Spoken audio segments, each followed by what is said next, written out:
last week was ripped to scale down. Oh, lost her left. Yeah, you back? Yeah, I think I'm back. Yeah. What? What happened? I just saw some of the books. Extreme Ownership. Jocko's book. Yeah, I know. But do you own this? Oh, yeah. You have no idea how much I own this book. I own this. I'm turning it up. Yeah. Extreme Ownership. I own this while bungee jumping. All right. Chillax. It's gonna be okay. 1, 2, that's all right. My jam jar. I think that's all right. Yeah. Jam jar? Oh. They got ownership. Right. Oh.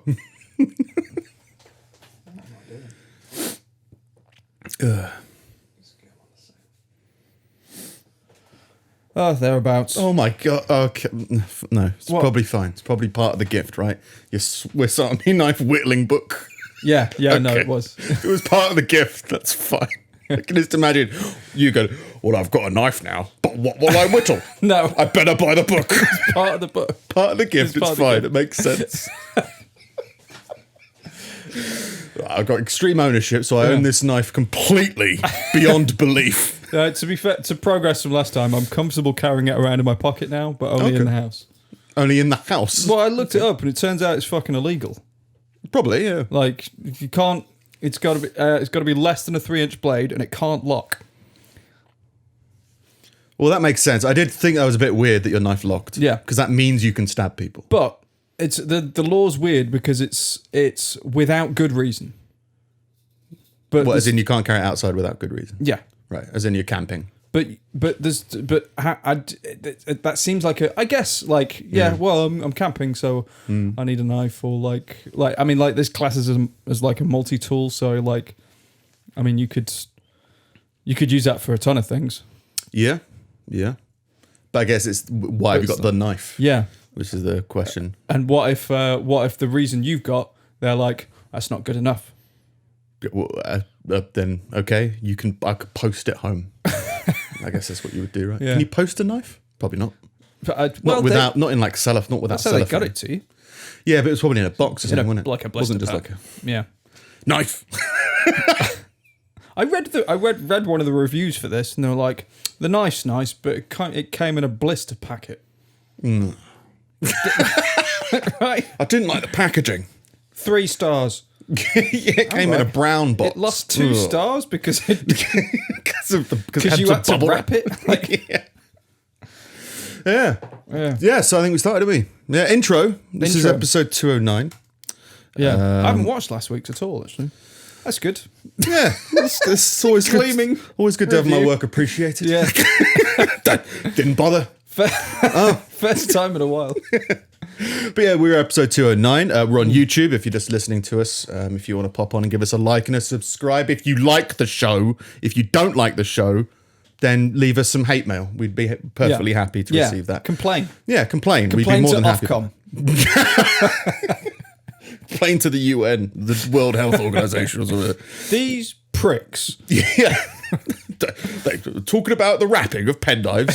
Shouldn't be talking about that on a podcast.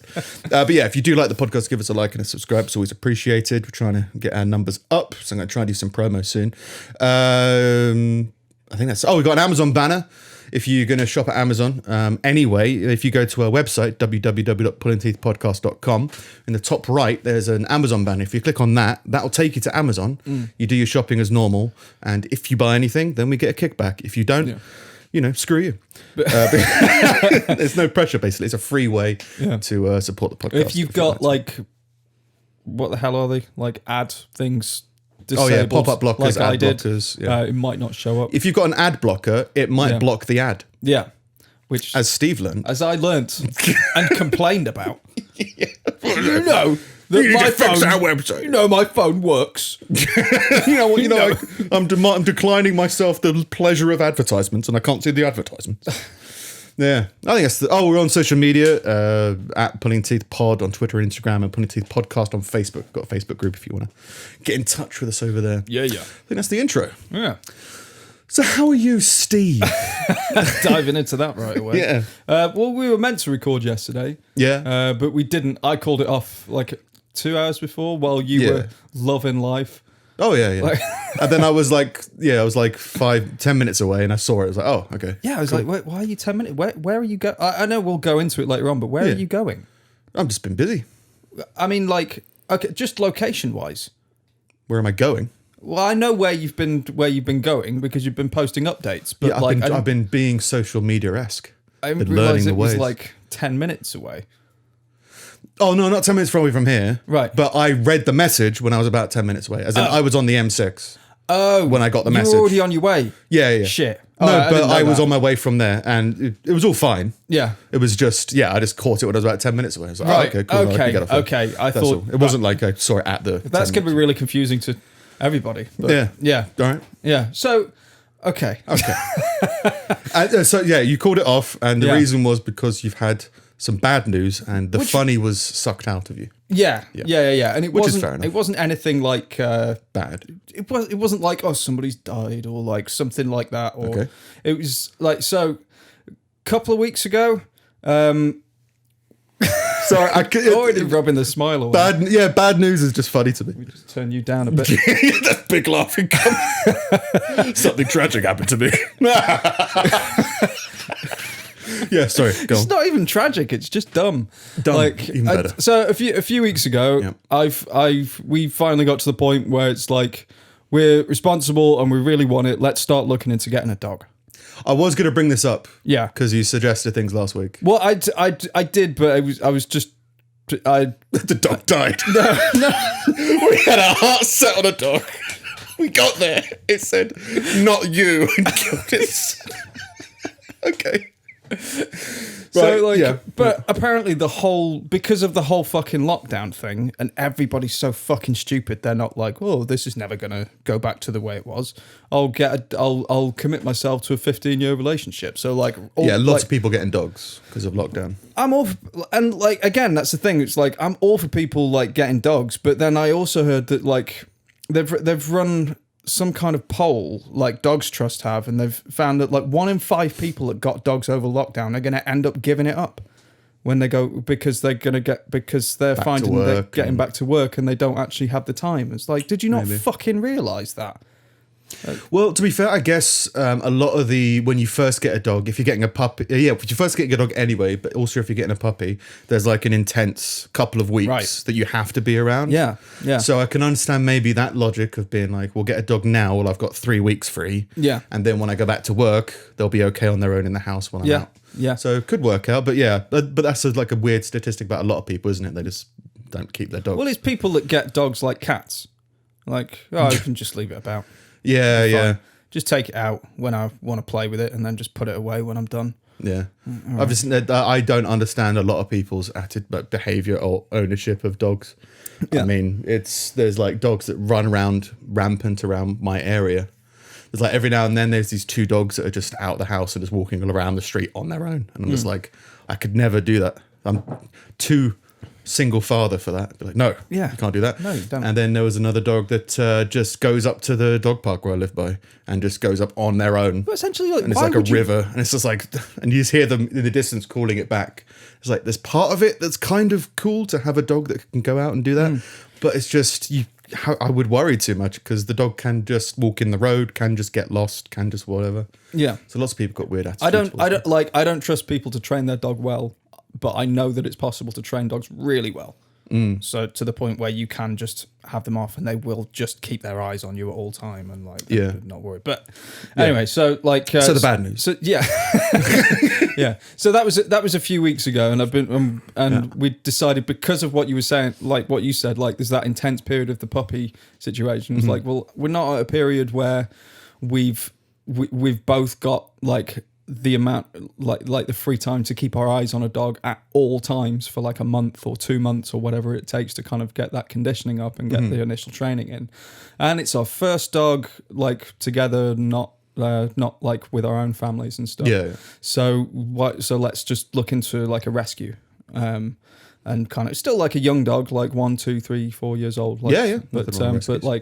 But so that initial kind of adolescence is kind of is done, and we can just do the hard work of training like an actual dog. Mm-hmm.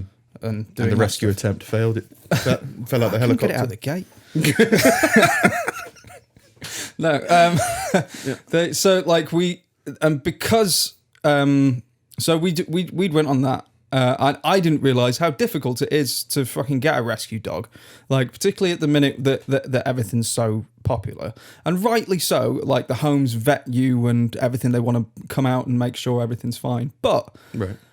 in the UK, it's so difficult to adopt a dog that's actually from the UK. If you want to get one from Romania, they'll practically shove it through your letterbox. Like they're just like wandering around the street, and they rescue them and then just fucking send them to you. But it's like, well, there's plenty of dogs in the UK that need homes. Let's just stick with that. Mm-hmm. So anyway, we spent ages, like, and we finally found one after like a week. It was like, this seems like the one. Like, there's only a few photos of it. Temperament seems good. Let's give him a call. It's like, oh, Ace, it's still there. Call the dog. How's it going? No, do you like coffee? It's still at the shelter. It's out in Shrewsbury. It's like an hour's drive. Let's make an appointment. Made the appointment. And then, which was meant to be for 1:30 today. They called me at 4 yesterday and were like, "Where were you?" I was like, well, I was, but I was like, well, the appointment's at 1:30 for Sunday. He's like, well, the dog's gone now. The dog's fucked off. Like, the dog takes punctuality very seriously, and you weren't here the day before your appointment, so. He was in high demand and everything like that. So they had a bunch of people that had come to see it. But essentially, they'd fucked up the appointment. Whoever was writing it down put it in Saturday instead of Sunday, and they ended up giving the dog to someone who went to see it yesterday, rather than because we would have been the last appointment to see it today. But because they didn't think they had anyone, they just were just like, well, everyone's seen it. This guy's best or whatever. So. But over that period of like 2 weeks or a week or whatever it was that we've been like, I'd almost like formed a relationship with this thing that didn't exist. Do you know what I mean? Like I've been like, we've both been like so kind of like wanting of this for just ages, and we both kind of made the decision like, bite the bullet. Now's the fucking time. Like let's do it. And then so it finally got round to like yesterday and been like tomorrow, like we could potentially have this thing we've been waiting for ages, and we lost it to a clerical error. Like scheduling problems. It was just resulted that, in no man's best friend. Yeah, it was 4:30, and I was like, I was just fucking distraught. I was so fucking devastated, and it was just, if anything, it's kind of solidified something the day after, which is like, well, this is obviously what you want. Like there's no kind of there's no mistake in that you actually that this isn't like a whim. This isn't like you this is obviously something you generally want. So we're going to keep looking and was it a corgi? Because I remember that being a stickler. Vix is a corgi person. It was a staffy. Mm-hmm. I wonder how they choose. But say there was 5 potential people to adopt. I wonder how they choose. Well, that's the thing. I was that's the thing that annoyed me. I was like, if we'd gone and they'd chosen someone else. Like, I'd have been like... You wouldn't have taken it more personally? No. Not giving it to them. No, because at the end of the day, I'd like what's best for the dog. Yeah. But to not be considered because someone wrote your name in the wrong fucking column. Oh, yeah. Is just like... Balls. Yeah. But anyway, it was kind of a silly thing in retrospect, but it was like 4:30 and I was just like, I'm not in any mood for anything. I was in a car park at the gym when they called me, and I just drove home. I was like, I can't. I like just sank into this really fucking weird state.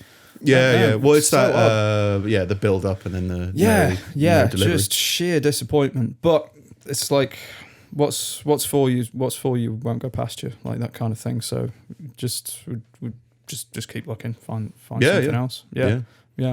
Puppies are still good. I still recommend puppies, but it depends on your work schedule, I guess. Yeah. That's it, because I work from home anyway. It was like, oh, this is kind of easy. That's the thing, whereas like I'm at a point where like, well, I work home most of the time.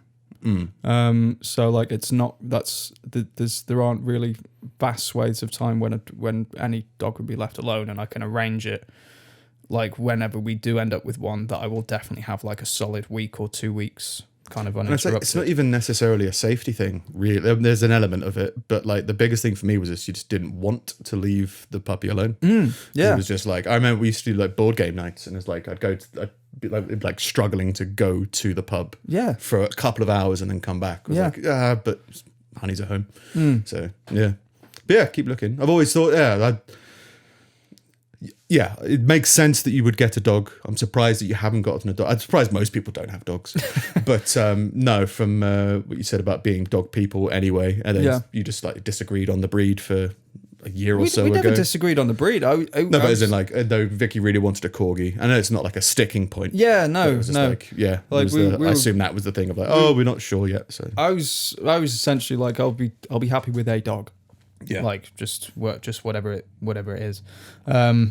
But I wanted to be absolutely sort of certain of my working situation before I committed to anything, and it's kind of like even in fucking 2020, which seems to be the death of everything, it's kind of evened out this year.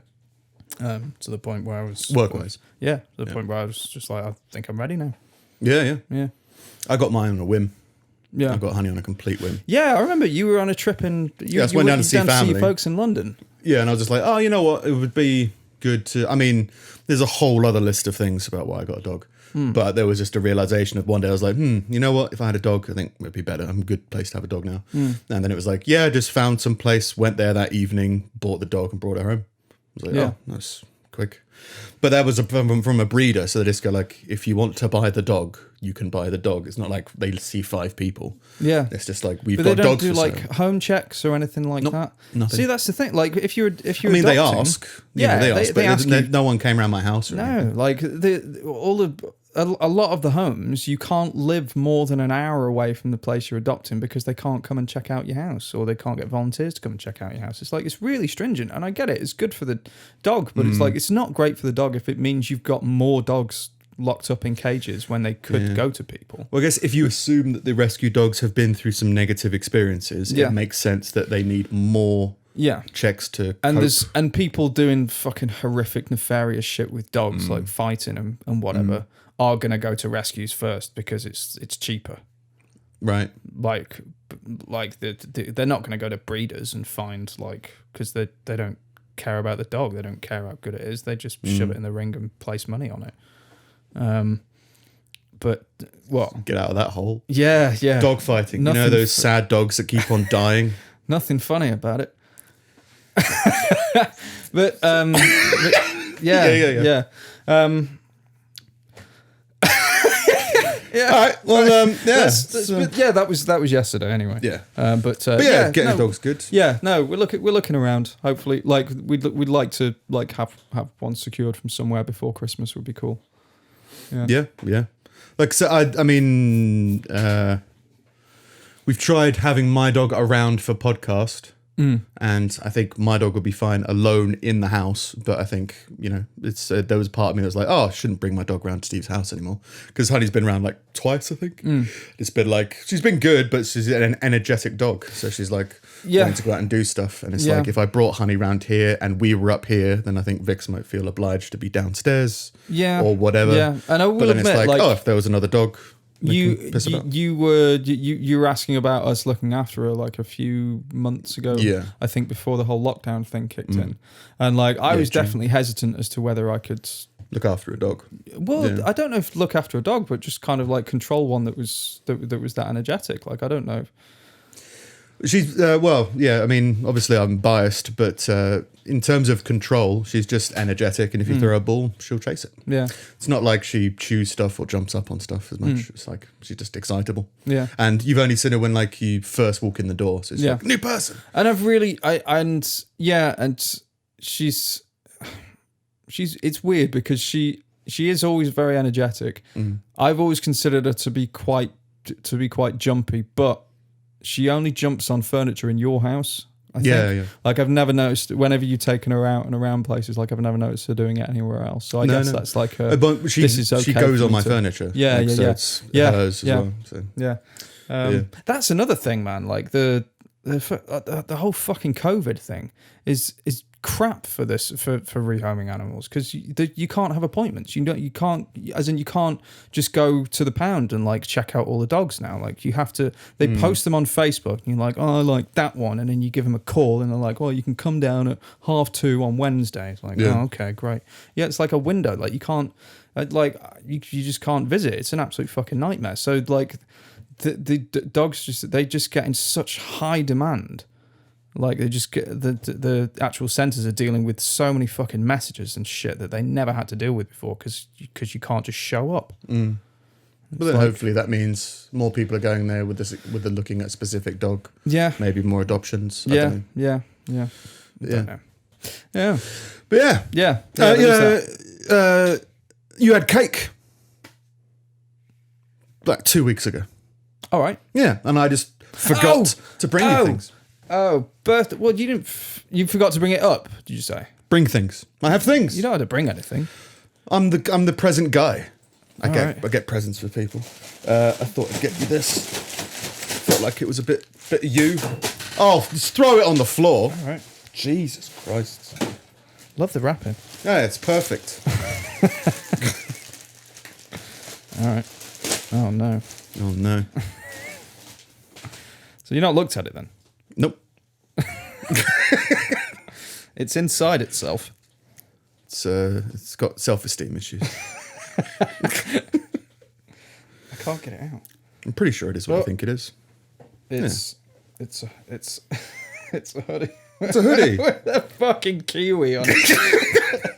It's a kiwi hoodie. I love it, man. Thanks very much. I can only have one at a time, but it's all good. Oh, I also got you this as well. There you go. I didn't wrap it. Oh, right. But it's a phone for your phone.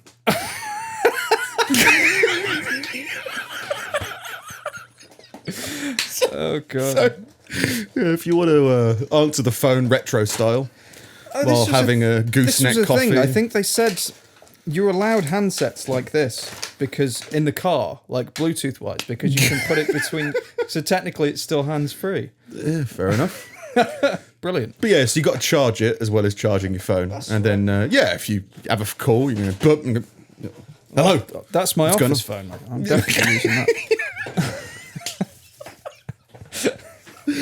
Yeah, I wanted to get like a proper phone, like a proper old school phone that you could slam things down, but they don't do them for mobile phones, which I don't understand. Oh. I mean, I get it. Like, they work for landlines. I get it. Why would you want one? I would love one. If I could get a rotary phone that did WhatsApp. That someone had made that. It's just an app you'd need to make to transition.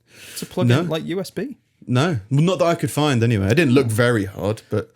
Yeah, not that I could find. But yeah, happy birthday. You can now answer your phone from your phone. Phone. While wearing a Kiwi jumper. Brilliant. That's good. That's going on my business page.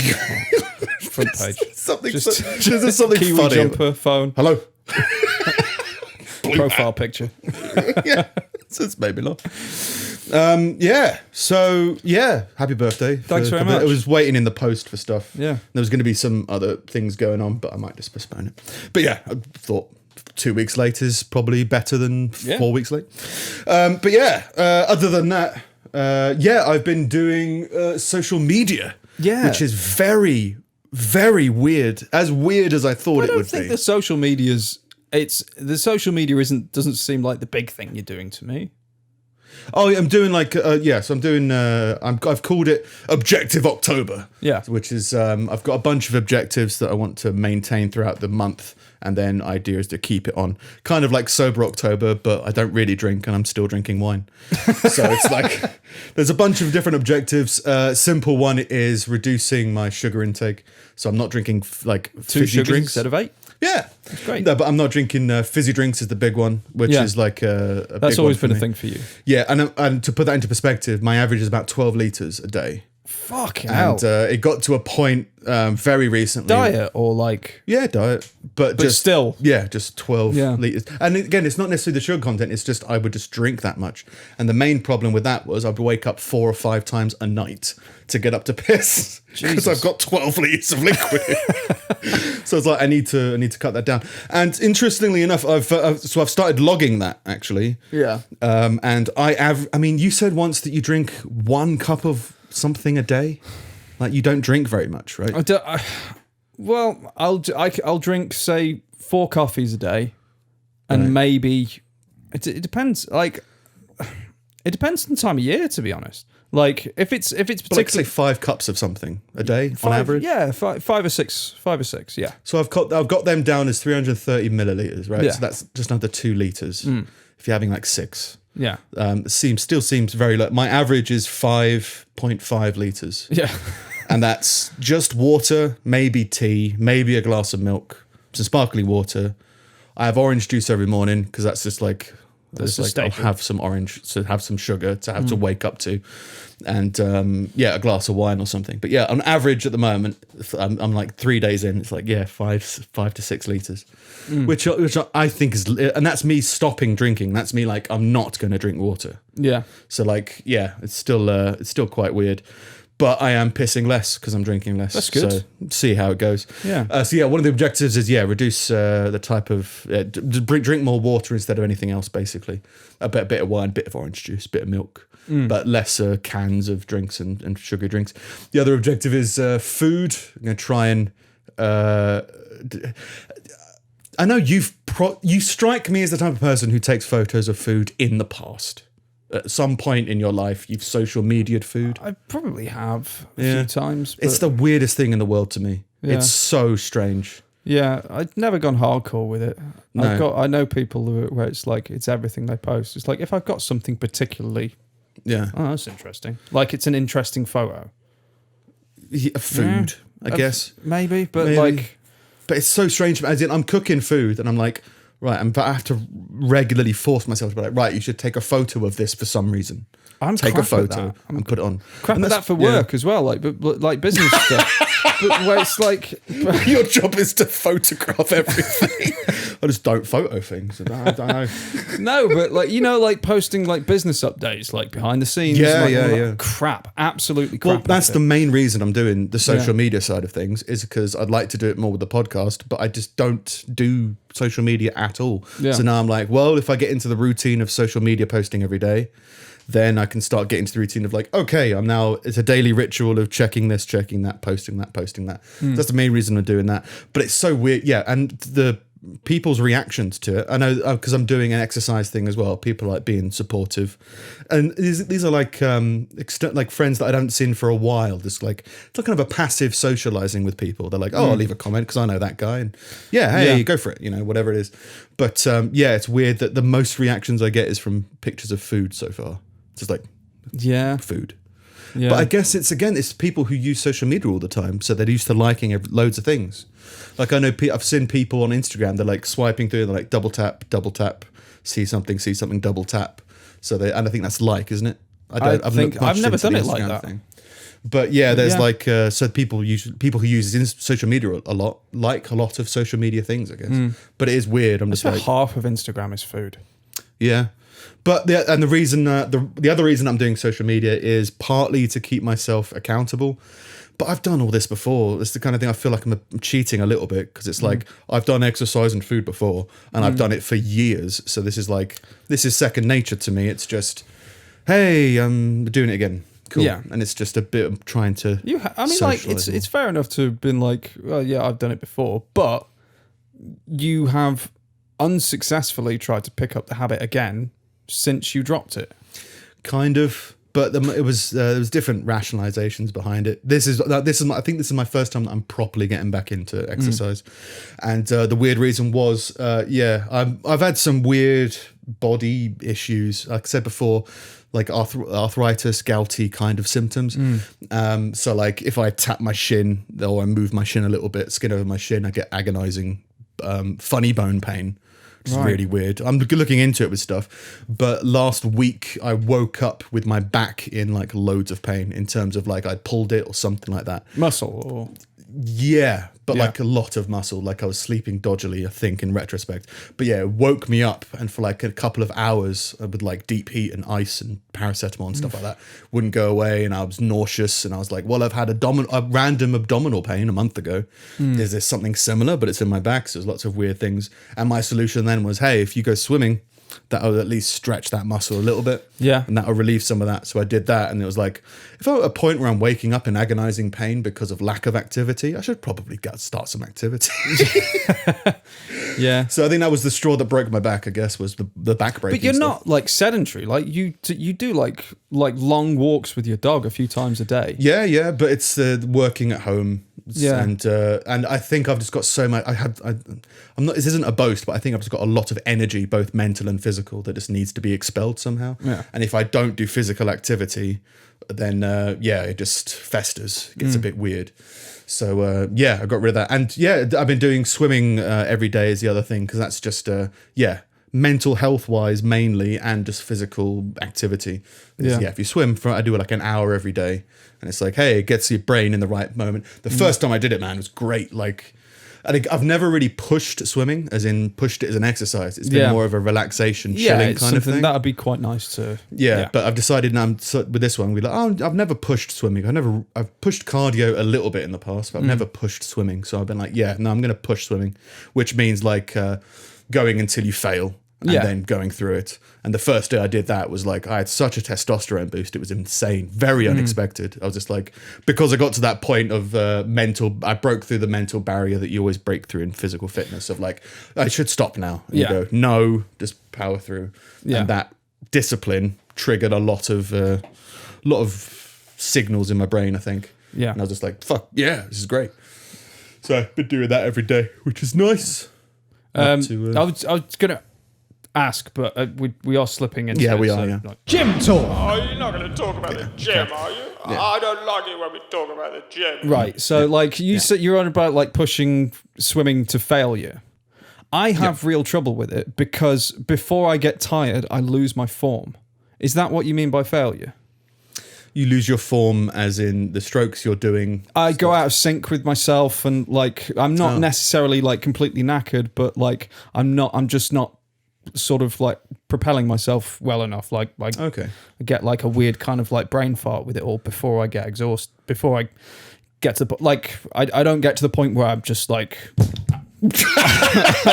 like absolutely dying. Yeah, I lose form. I noticed, I find if I lose form, I'm not like propelling myself through the water anyway. Yeah, I mean, swimming's really weird because again, I've never pushed it before, but it's really weird because the muscles that are failing will switch because you'll be like, oh, my arms are knackered. Yeah. So that means your legs start taking up more of the brunt, and then your legs get knackered, and so it's kind of shifts over to your arms again. Yeah, I've never had like lack of movement. Yeah, but I've had like I just kind of lose coordination, I guess. I don't know. I got a lot more focused on like my left foot does a weird thing during breaststroke. My right foot is solid and firm, and my left one kind of flaps around, which I noticed. So I'm trying to work on that. But no, I've never. When I've been pushing to fail, I mean like your arm, like if you were lifting weights, you can't go. Yeah, no. Yeah. If you were lifting weights, then it's that massive burn you get, and you're just like your body goes, just stop now, just have a break, and they're pushing through of going like, nope, this is easy. You're just you just need to push through that, and lift a little bit more in that case. And then when I get out of the pool, I'm always like jelly, as if I'd done deadlifts or something like that, which is always really good. But it's good. It's very good for your health, for your mental health as well. I always had it when at uni. I used to tell you it was my caveman state, where like if I didn't go to the gym, I just have this energy left up and be like, whatever. It's like a fog. I kind of. Yeah. I get I find now after doing it for nearly 2 months that if I don't do it, I get lethargic. Yeah, it's a weird thing where It's just energy that you need to expel. Yeah. And you're not doing it. So your body goes, oh, what's the deal? Well, I think it's when my muscles kind of like deteriorating a little bit with this weird funny bone pain. I feel like it's just, I'm giving my body nutrients and my body's on like a fag break. Just like, what do you want? What do you, I guess we'll take it. What do you need? Whereas if you go to the gym, if you do exercise, then your body's like, give us this specific thing and bring it over. Yeah. Again, that's the reason why calories are irrelevant. I mean, just to put that in a more articulate way, the way that I do it is just you just need to listen to your body.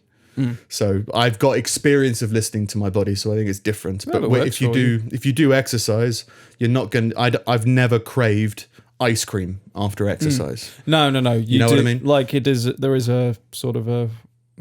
I don't know. Well, I don't get it myself. Like I do get the whole like I've done that. It'd be awesome to have something like raw and healthy right now. Like that'd be cool. Like that's what you feel like having. But then I know a lot of people who are just like, oh great, and they just go straight across the road into McDonald's. Like literally, like yeah.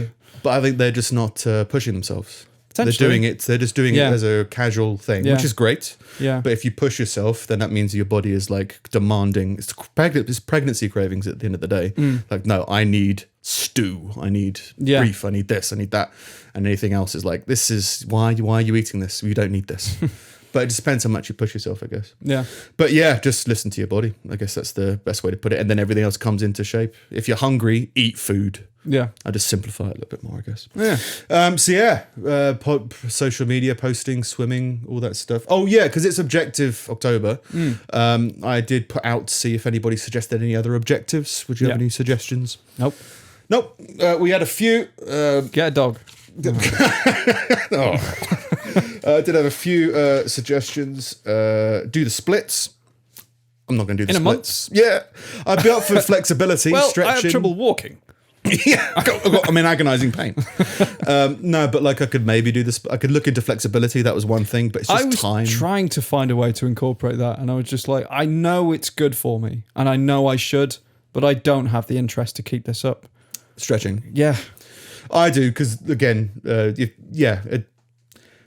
maybe it's because I've done weights in the past, but I've got some tight muscles. I know how to relieve them. That's the thing. I could do with improving mobility in certain areas of my body. I know I could. Just do some yoga. Yeah. It's just trying to fit it into a daily schedule, which is always quite busy.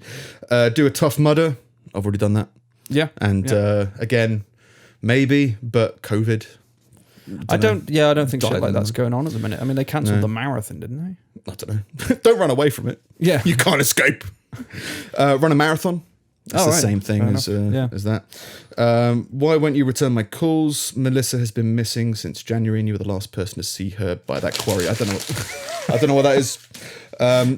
Yeah. So lots of objectives. To be fair, there was no reason for me to send you that. I think. No. Well, she's gone to Uruguay. Go look for her in Uruguay. She's not under my basement. It's fine. The other thing that's affected all this exercise is obviously sleep, but I think that's also lack of sugar as well. So trying to get back to 8 hours of sleeping a day. Is that cutting down? I need to cut down on sleep. Right. Part of the reason I kind of fucked up with organisation today, I think I woke up at like 12 and was like, everything's probably fine. Let's go to record. And then I was like, I haven't got stuff. Better go back. It's just sleeping like 10, 12 hours a day. Other way, I'm having real trouble increasing it. Like I'm stuck at like 5 hours, like maybe 5 hours, maybe 5.5. And like I cannot seem to kind of get back off after that.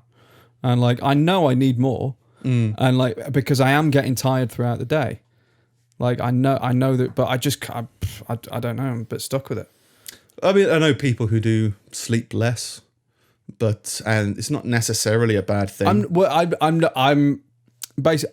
not willing to kind of like be one of those pricks that's like, I don't need that much sleep. It's like, no, the chances of that are very unlikely. Like, I think the long-term health. Yeah, I think like there are certain people that, and it's like less than 1% of the population. I think less than 0.1% of the population that can be perfectly fine on like 4 hours a night, and there's no detrimental effect. But the idea that I think there's so many people that think they're in that sort of. I'm special. Yeah. Whereas I'm just like, no, I'm almost certain that's not me. I just don't know how to get more. Like you said that you've been exercising every day for the past 2 months. Every other day. every other day. Yeah. Do you notice a different? Yeah, because that would be the obvious begin I thing. think Like, up until last week, when I went away, it was pretty much every day. I was doing a swim and then swim, gym, caffeine every day. Maybe, yeah. To be fair, I haven't tried a caffeine cut at all, but I try to be responsible and like nothing after sort of like 2:00. But like maybe waking, because I've had before waking up and then wanting to do something specific, and that's motivated me to wake up regardless of sleep. Yeah, and that is another thing. Like I have my coffee. I'm trying to sort of I put myself into a habit of reading before bed as well. Like I don't do the screens thing. I'll switch off at like 10:00 every night and go up and read for like 45 minutes, and like, but extreme ownership. Yeah. but I find that depending on what I'm reading, that has some change on my sleep. If I read fiction, which I've got no fucking interest in doing, then I sleep great. If I read something that motivates me, then I'll wake up early. It's so weird. I think it just keeps the thoughts kind of like going around in your head. But I've got no fucking interest in reading about dragons and shit. Like I don't care. Just do gardening or something. Well, yeah, I've been reading about dog training this week. Mate. What? Just adds an extra level of sadness to being rejected by that dog. But rejected. If I throw things, it'll fetch it. That nobody else wants. It was rescued from Steve. Dog training. Anyway, so that's us this week. Got a load of articles as well. But firstly, first article is still questioning this, but a jet suit for paramedics, which would see patients reached in minutes by a flying medic, has been tested by the Great North Air Ambulance Service. Paramedics with jetpacks. After a year of talks between GNAS and Gravity Industries. The industry of gravity, we are. A first test flight was carried out in the Lake District. Mr. Mawson said there are dozens of patients every month within the complex, but relatively small geographical footprint of the lakes. So saying there's lots of people, dozens of people getting injured on the peaks of these Lake District hills. Right. And it's taking a long time for people to drive up or walk up. So the solution is jetpacks. The solution is jetpacks. We could see the need. What we didn't know for sure is how this would work in practice. Well, we've seen it now, and it is quite honestly awesome. Well, as long as it's awesome. That is awesome. We're going to train you for 10 years, 5 years, let's say 5 years, be conservative. We're going to train you for 5 years, hundreds of thousands of pounds. Yeah, for dozens of people a month. We're just going to strap you to a rocket. Go! Yeah. And then just train the next bloke. Yeah, I like the idea of 2 jetpack paramedics carrying a stretcher with somebody on it. Drop him into the forest below. Yeah, drop him into a lake. Yeah. There you go. You're fine now. Mr. Mawson said the exercise had demonstrated the huge potential of using jet suits to deliver critical care services. In a jetpack, what might have taken up to an hour to reach the patient may only take a few minutes, and that can mean the difference between life and death. It's a good point. It's novel. It's interesting. It's the I don't know. I mean, I suppose the most mobile way up until now has always been like air ambulance and stuff like that. Yeah, and they can struggle to land on peaks. That's the thing. Yeah, even them like mountains is a no go because of the landing, because the fucking weather up there and the air is like really thin and like all that stuff. It doesn't affect jetpacks. No, apparently not. But yeah, so I suppose you got to find some way to do something. Things are only going to get more mobile and more agile. It's novel. It's just like. I don't know. I understand jetpacks are probably the way forward for some things, and they do seem. If you watch videos of it, it seems quite believable. Like the first thing? So you're going to train them to a medic level, which is quite a lot of training, and then you're going to train them to fly. Yeah, fair enough. I mean, how many people do you know in the world who have used a jetpack before, let alone are good at it? Now, who's going to train all these paramedics? A guy that's been fucking around with a jetpack for 6 months. I can do that. Yeah, I'll show you how to use it. It's just crashing into mountains. It just feels like lots of side effects, like lots of potential more danger. Yeah. Like if I broke my leg on a mountaintop and I saw a jetpack flying towards me, I wouldn't immediately feel safe. I'd be like, I hope he stops in time.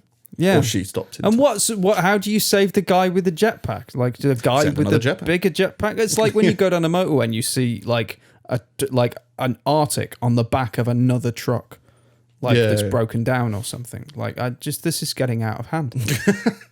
Well, it is the future. It's just, it feels like it's not the future yet. Like it just feels like early days. It feels, I've seen some Like remember the experimental. first Wright brothers plane? This is just a panicking medic. Yeah. I can Flying through understand. the air with a fucking berry on his head. It's that step one. Is it called a berry? A cherry? beret or a cherry. No, the light. Oh yeah. We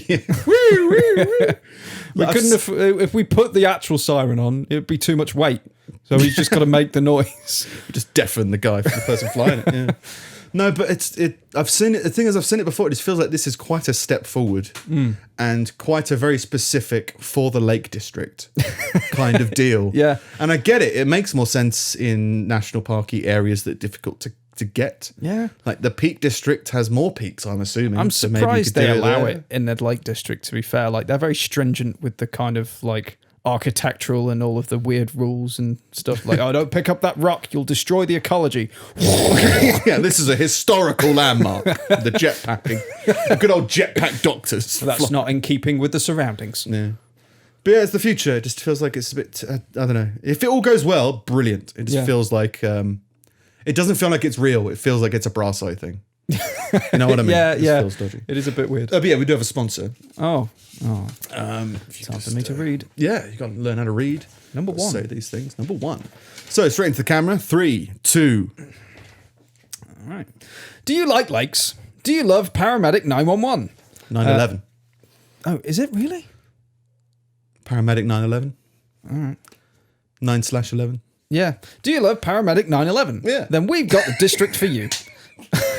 For centuries, the humble medic has been restricted by gravity and not being on fire, holding them back from healing planes and darkness. What? All right. With speeds of up to 200 miles an hour and an explosive radius of 5 charred hikers, our flying paramedics will make sure that, that your suffering stops in a blaze of fiery health. The Lake District. Why not? Why not? Paramedic 9/11 because they're flying into things. Yeah, I thought it was a TV show. And I was like, I'm pretty sure there isn't a TV show called Paramedic 9/11. Like, that's a show about one thing. Yeah, Series 9. Yeah. It's still falling down. Series 9, Episode 11. Yeah, there's still, what do they call it? In the dust in the air was giving people lung cancer. It's still happening, I don't know. Oh, is it really? Series 9. No, not really. Oh, but in right. the series it is. Right, okay. But, well, they've got to find something to talk CSI about. 9/11. I think there's a plane. Could be a bird. Or it could be Superman. But yeah, why not? Lake District 9/11. Some Stoke-on-Trent news as well. Okay. Police are appealing for witnesses after a teenager was stabbed in the bottom in Stoke-on-Trent. This is another article where I just find it interesting how dismissive they are of people's injuries. You stabbed in the bum. Yeah, the 19-year-old man was also suffered stab wounds to his hands and was treated by paramedics, not jet suit flight. Why not just a man who was stabbed? Yeah, Like- just his injuries are described as not life-threatening or life-changing. If you were stabbed in the arse and the hands, Yeah. your life would change a little bit.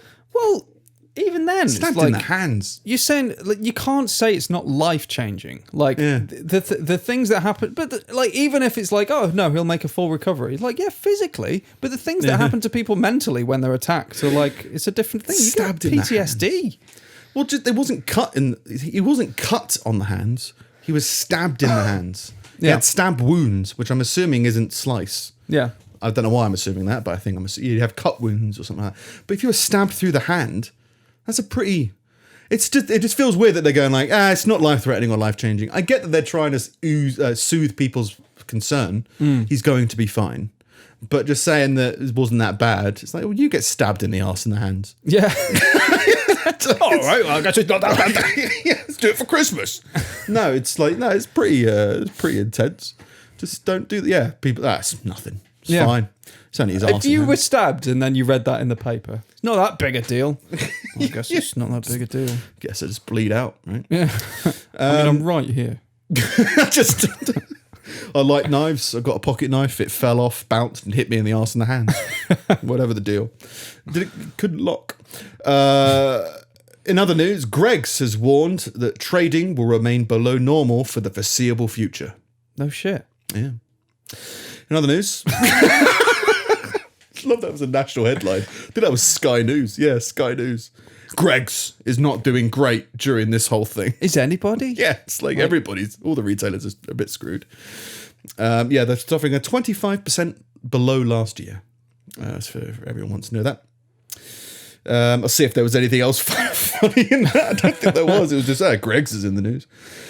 With business activity levels remaining below normal for the foreseeable future, we must change the way we work to be as productive and flexible as we can in order to protect as many jobs as possible for the long term. We sell pies. Whatever. Fair enough. In other Stoke-on-Trent news, a 29-year-old Stoke-on-Trent woman has been jailed for 4 years and 9 months for killing her partner in a knife attack. 4 years, 9 months. You know, wasn't life-threatening, wasn't life-changing. I mean, he's dead. Yeah. But Tonya Crabtree, Mrs. Crabtree or Miss Crabtree, plunged the entire length of the 9-centimetre knife into Craig Morse's heart during a row. Christ. So having an argument, so she put a knife entirely inside of his heart. Derby Crown Court heard Mr. Morse had tried to stop her from cutting herself, but in the heat of the moment, she thrust the knife into his chest. So she was going to cut. She was cutting herself. Yeah. He as her partner was like, "Oh God, honey, please no." And she went, "Oh, well, stab then." God. And it's got manslaughter. Look, one of us has got to go. This knife, I claimed to this knife. I've read the Whittling book of knife got to crime. whittle somebody. Yeah. She pleaded guilty to manslaughter when she appeared in person from custody. She denied murder. And it was dropped on the grounds that she did intend to kill or cause really serious harm to him. She stabbed him with a knife. Maybe it wasn't as premeditated as many murders are. And it's just like, oh, she was a bit emotional, so she stabbed him, so it's fine. It's manslaughter only. Right. I don't understand. The judge said Mr. Morse's death has unsurprisingly had a huge impact on the lives who loved him, or the lives of those who loved him. And him. Yeah. Nothing I can do to you today will diminish the grief they've suffered and will continue to suffer. So he's saying, hey, if I put you in prison, they're still going to suffer. She stabbed him through the heart. Sadly, even in those dying moments, it's clear that you loved him and he loved you, but it was a toxic relationship. What? This is the judge. What are you talking about? It's clear that you loved him. He gave you his heart. You loved him. Yeah, like you had a great. It was a bit of a toxic relationship. First, you tried to kill yourself, then you killed him. Patty cake. That's not like a bit of a tiff. Yeah, it's like it's like a bad relationship. Yeah, do you mean don't you love each loved him? It's clear that you loved him. He's dead. You stabbed him through the heart. Nothing clearer than I didn't really love him than I stabbed him in the heart. I guess with the entire knife. If you catch, if there's like a crime of passion, if you catch your partner cheating on you with someone, and like there's a thing of like she caught her partner saving her life. If it's a crime of passion, if it's a crime of passion, then you get. There's a possibility of a lesser sentence for killing somebody or assaulting somebody or something like that, because no one can say that it's not provoked. But at the same time, and in that situation, it was provoked because you loved that person. So I guess if you didn't feel anything for them, then you wouldn't. But this isn't a crime of passion. This is you stabbed a guy who was trying to the love of your life. Who was trying to stop you stabbing yourself. It's clear that you loved him. No, it isn't. Bit of a toxic relationship. And then we got a little bit. Yeah, I'll do this one as well. And then that'll be me. It's from the audience this week. Something from NPR. Oh. Which is, I think, some kind of educational channel or radio station or whatever. It's talk radio. It's very well produced talk radio in the States. I think it's quite reputable. I think it's meant to be in terms of mature to listen to. On Thursday, this is NPR speaking. On Thursday, we reported iguanas were falling from trees. Now we explain why it's happening and what citizens should do in reaction. So bottom line, shaking the trees. Well, bottom line is don't touch them. They're not dead. They may thaw out and attack. So it's just, I think this is in Florida or something like that. Thaw out? So the temperatures have gone down. To freezing? To freezing for a lizard. They're hot-blooded. They're cold-blooded animals. Yeah, so I guess it is freezing. And they're not like ice blocks, but their hearts are stopping. Smash. Yeah. That's Mortal Kombat-esque. Okay. No, it's that, they're just like going cryogenic and falling out of trees. Christ. But yeah, people are like going, oh, free iguana, and then getting attacked, I guess. If you meet a semi-frozen iguana, treat it as though it could be alive. One person told us this crazy story about a guy in Key Biscayne who's originally from Central America, where iguana is a delicacy in Central America. So it's something they're actually farmed for food. There's a whole big thing there. So this gentleman just thought, wow, I just have a bunch of protein here. He's on Key Biscayne. He's sort of picking up all these iguanas that appear to be dead on the road that had fallen out of trees. They turned grey. They weren't moving. And they were very cold to the touch. Yeah. So he put them in his car. He loaded them up like he was stocking up for a big barbecue. When he went back to the vehicle warmed up and those iguanas came back to life. And all of a sudden, they started getting up and running around in the car. Nearly caused an accident. Nothing more terrifying than all those dead iguanas coming back to life in your back seat. Yeah. All the logs you've just cut start sprouting and growing more trees and just taking over like Jumanji. Yeah. Just, oh, wow, free food. Yeah. Foods are coming back alive. He's trying to be like, I'm going to be eco-responsible, like, no animal go to waste. We can eat roadkill. There's ways to serve it and stuff like that. It's like, oh, this road wasn't killed. Like, this is they're angry. That's like an evolutionary issue. That's Mother Nature telling you to fuck off at some point, isn't it? When like you freeze when the temperature drops a bit and something can just be like yoink and eat you. I didn't include it, but I think that was basically their advice is like, what can we do to save these animals? And you go, you kind of have to let nature take its course. Yeah. Like the smaller iguanas, when they freeze, they're less likely to live very long. Right. So like they're just going to die. So you can't really So save it is all these iguanas. a way to control numbers, or I guess, yeah. A weird way to control numbers. No different than more predators in the area than just an icy chill in Florida. But yeah. Oh, got another sponsor as well. Oh, okay. Yeah. My reading has been terrible. Into the camera. Weeks. I'm trying to. 3, 2. Do you like lakes? Are you on fire? Then we've got the district for you. Injured hikers suddenly exploding in fire is on the rise, so we're putting together a crack team of volunteer firefighters to take to the skies. The training is tough and the barbecues are great.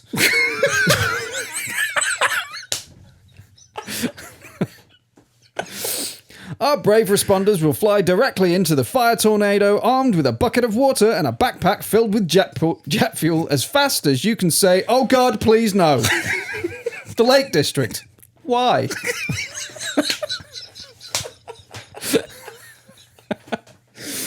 I like that repeat custom. Like, it's this is like, well, it's the whole other narrative going on of like, hang on, all of our volunteer paramedics keep on exploding in a tornado of fire. So we need to, what we could do about that? Yeah, set up some jet fueled firefighters, blowing lizards out of trees. Yeah. Well, I think I've said before, apology flamethrowers feel like they fit in our universe, and I think jet fueled flying paramedics fit in our world emergency as well. services. Yeah. Well, police. But yeah, that's me for this week. Nice. Just a few headlines this week. Timothy Brown, the first man to be cured of HIV, has died of cancer. Yeah. In other news, convicted paedophile Paul Neary is battling police in an effort to keep his job as an ice cream man. Screw you! You can't handle the truth. Yeah. Police stated that it's not an appropriate job for a sex offender. It's true. Yeah. It's true. They visited his home and found photos of children's soiled underwear and naked Barbie dolls mimicking sex acts on him. On him? Yeah.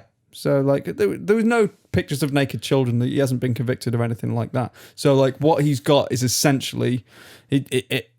there isn't enough there to convict him of, like, an actual offence, but there was enough to put him on the register. Right, he's suspect. Yeah. Like, yeah, but yeah, he'd taken photos of himself playing with Barbie dolls. Oh, right, okay. On his, right. yeah.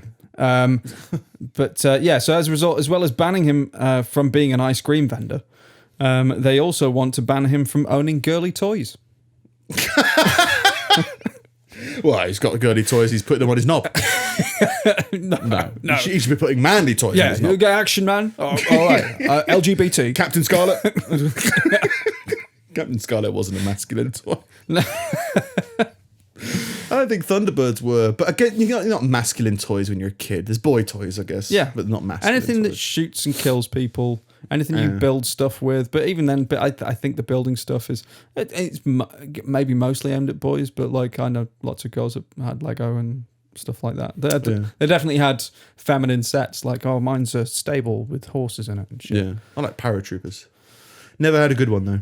Which ones? What? It was like I can't remember what the brand was, whatever it was, but basically ones that had parachutes on it, and the idea was you could throw them in the air. You wing it into the air, and then I never had a good one. They were never good, and I was always like, this is a disappointment. I used to like those polystyrene airplanes you could get. Yeah, I used to get them and just in a little flat pack. You just piece them together, and just wing them about, and it's broken within like 5 minutes. But like they fly pretty well. Used to attach the paratroopers to fireworks as well. Yeah, that's very me. Sid, isn't it, from Toy Story? Yeah. Did they ever? Weird. I can't imagine that would live. I can't imagine that would. No, we lost it. We lost many in the fiery tornado. Merry paramedics. Yeah. So many weird little things we used to do. Seems very strange. We used to steal used Christmas trees and burn them in parks, using vodka or an Evian bottle of diesel. I think you told me about this before. Yeah, cooked a turkey. Yeah. Because I remember you saying like you were trying to fill one up on a petrol station forecourt. And the guy came out shouting at you. Yeah, he was like, "Whoa, you can't do that." And I was like, "Mate, it's Christmas." And All right. What he said, put it on a roundabout, wing it about. Well, he said like, "What you need to use a fuel can?" And I said, "Well, I looked in your shop and there was none, so I bought an Evian bottle." And he went, "It is Christmas." It is Christmas. Started burning down a park. Weird, stupid child time. This week marked the first time that a vital organ was flown through the air via drone, transporting a kidney across the city of Las Vegas. That's a weird lotto win. Yeah. Raffle win. You won this on a craps table. You can now send your liver or kidney over Las Vegas. Yeah. Oh, yeah. Great. Well, because technically we own it now, so you don't have a choice. You can't leave here with all your organs. But I think that fits in quite nicely with your jetpack paramedics. Organ via drone. Yeah, because once they get there, oh my God, this guy needs a new kidney. Send in the drones. In they come, covered in jet fuel. Yeah. I'm not being mental, right? That is insane to weird. think because I know, and I'm not that stupid where I think if a paramedic on a jet suit did crash, they might not explode in a big ball of fire. They might just die horrifically. Yeah. And that doesn't help either, really, when you think about it. If you've broken your leg and now there's a broken neck paramedic on the peak above that's you, great. slowly That's a falling. great help. Yeah, cheers. Thanks, God.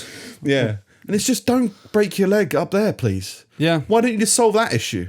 Just don't get injured on ruined areas. Are you capable of walking? Yeah. Confidently.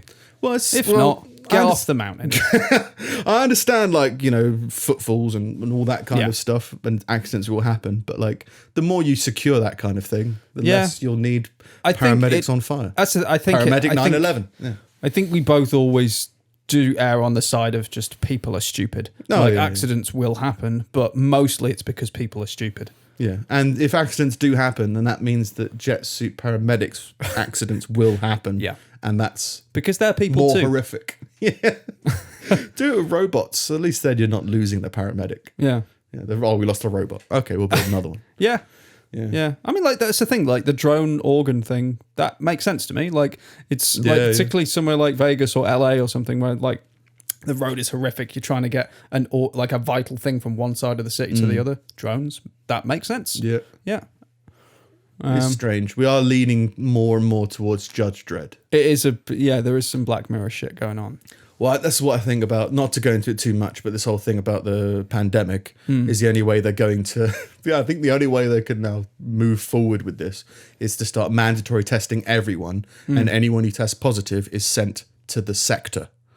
And then in the sector, they're treated. Right. Or something. You know, I mean, it's the only way I think they could probably solve it is just to send these ill people off be safely treated somewhere else. You solve it in the same way that you solved the common cold, in that you didn't and everybody just got on with things. Apart from the 10% that die. Less than 0.1% that die. No. What, of a cold? 0.1% who catch I think that's the statement, is it's like less than 1% catch this disease, but 10% of everyone who's got it in the UK has died. And you could argue that you can argue the skewed numbers and whatever. Yeah. But yeah, in terms of let's put it this way then, if they're going to treat it as seriously as they have been, I think the only way they can move forward is to go full Judge Dredd and just send them off to another place, and then when they're better or you've forgotten about them, then it comes back. They come back. Right. Pretty good. They come back, and they're definitely the same person and not a clone at all. No, they're not jet suit paramedics. The only way you can isolate the infected, I guess. It's just and it's really surreal. convincing. Like, all the family are fooled. The only ones that that aren't fooled are like the animals, because they've got like a sixth sense thing. Like the dogs. Yeah. Like that dog hasn't been the same since you came back. Yeah, a lot of dogs can sense, like, even if someone's coming to visit them, and they the day before they go, I'm out. Yeah. Yeah. Give me a sec. Ottawa's top medical officer, Dr. Vera Etches, this week admitted that she may need some time off after she showed up to work with no trousers on. I need a break. Top medical person in Ottawa. I'm having a weird day. Yeah. Just, like, I don't think I'm that ill. I need a second opinion. Okay? Dr. Etches, yes? Where are your trousers? Good point. Good point. I'm going home. Whatever she says, I'm going home. Yeah. And finally, authorities in Sweden have denied a test license for an autonomous truck by company Einrides because the truck was unable to complete a sobriety test. Fucking wasted. Or show its driving license. Vomiting everywhere. It's basically like, it was something that the company put forward, which was like, technology is capable of advancing in massive strides, but we have to keep up with the bureaucracy of stupid governmental stuff, and it's always going to be this way. That's going to be another big thing, I think. Yeah. Autonomous driving. Yeah. Change everything. And then they can autonomously drive the sick to the sector. Yeah. And return them. Yeah. Yeah. You see, now that seems like... That's it. Like, before like jetpack paramedics, I would have thought like drone recovery.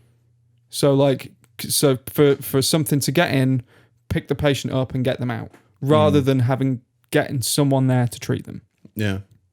Well, I guess that's the next step after jetpack paramedic, because this haven't got the power to pick up something that heavy.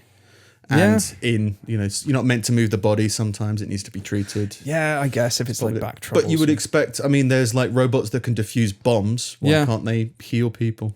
Yeah. I mean, there's obvious reasons why. But and you get those weird dog things that can climb over everything and can't get pushed over. Just strap a paramedic to the top of that. Cowboy hat and a suit. Go for it. Yeah. You've got to be proficient in bull riding. Don't ask, it's top secret.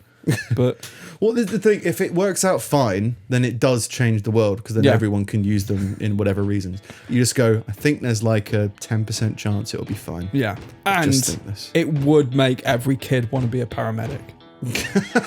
Like, I think like ambulance and doctors and stuff, I think compared to like police and firefighters, a little boy's gonna prefer to be a police officer or a firefighter. But if you're a paramedic and you get a jetpack, like, applications are way up there. Yeah, I can fly now. Yeah, Fly everywhere. this is great. This is all I ever wanted. I'm going to Fuck off.